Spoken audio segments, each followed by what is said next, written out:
Assalamualaikum warahmatullahi wabarakatuh. Perkenalkan, saya Lilis Apriani, NIM 05101381924087, mahasiswa Ilmu Tanah Universitas Sriwijaya angkatan 2019. Pada kesempatan kali ini, dalam memenuhi tugas mata kuliah praktikum ekologi lahan, saya akan membahas mengenai apa itu perencanaan tata guna lahan. Perencanaan tata guna lahan yang akan saya bahas di sini tepatnya yaitu berada di Kelurahan Gunung Ibul, Kecamatan Prabumulih Timur, Kota Prabumulih. Sebelum kita lebih jauh membahas apa itu perencanaan tata guna lahan, kita harus terlebih dahulu mengetahui pengertian dari tata guna lahan itu sendiri.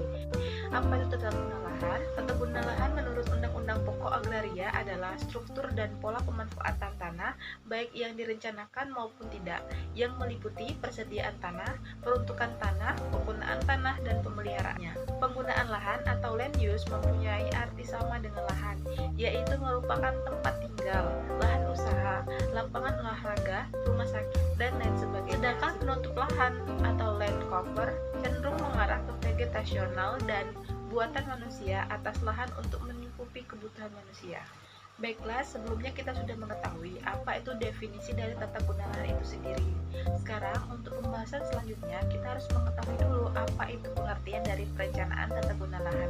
Perencanaan tata guna lahan merupakan penilaian yang sistematik terhadap lahan untuk mendapatkan alternatif penggunaan lahan dan memperoleh opsi yang terbaik dalam memanfaatkan lahan agar terpenuhi kebutuhan manusia dengan tetap menjaga agar lahan tetap dapat digunakan pada masa yang akan datang. Baiklah, sekarang kita masuk kepada inti dari pembahasan kita, yaitu membahas tentang perencanaan tata guna lahan yang ada di Kelurahan Gunung Ibul, Kecamatan Prabumulih, Kota Prabumulih, Sumatera Selatan. Baiklah, kepada teman-teman sekalian, dipersilakan untuk menyimak dan memahami mengenai peta yang akan saya tampilkan. Tata guna lahan yang dapat dilihat di sana yaitu terlihat ada permukiman warga, perumahan, zona hijau, semak belukar, sungai, dan jalan raya.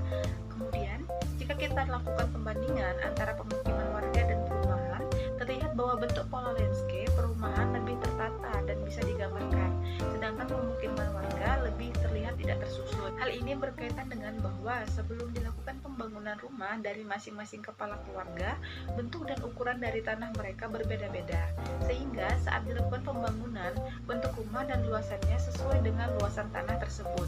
Sedangkan sebelum dibangun perumahan, seseorang desainer atau seseorang yang memiliki proyek yang akan membangun suatu perumahan sudah memperhitungkan dan mendesain sedemikian rupa bentuk arsitektur dari suatu lahan tersebut.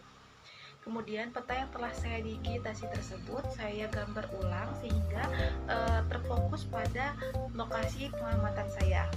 Setelah saya lakukan digitasi, saya akan membangun atau membuat suatu perencanaan tata guna lahan di salah satu titik lokasi yang ada di peta. Salah satunya ada lahan semak belukar di dekat perumahan.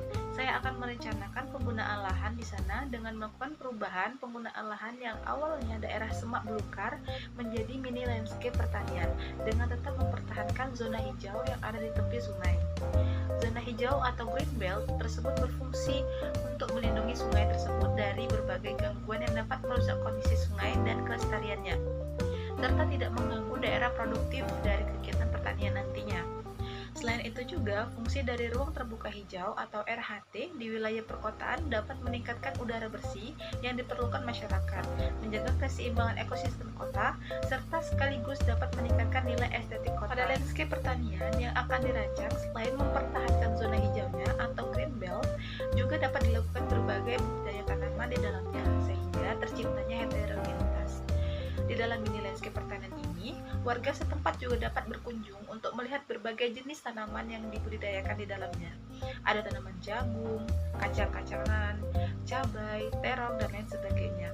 Selain dapat melihat berbagai jenis tanaman yang ada di lokasi, warga setempat juga dapat melakukan dan atau merasakan secara langsung dari kegiatan pertanian yang dilakukan, seperti bagaimana cara menanam yang baik, bagaimana cara perawatan tanaman yang baik, hingga proses pemanenan nanti. Sekaligus, warga yang berkunjung juga dapat membeli secara langsung produk pertanian yang masih fresh dari kebun.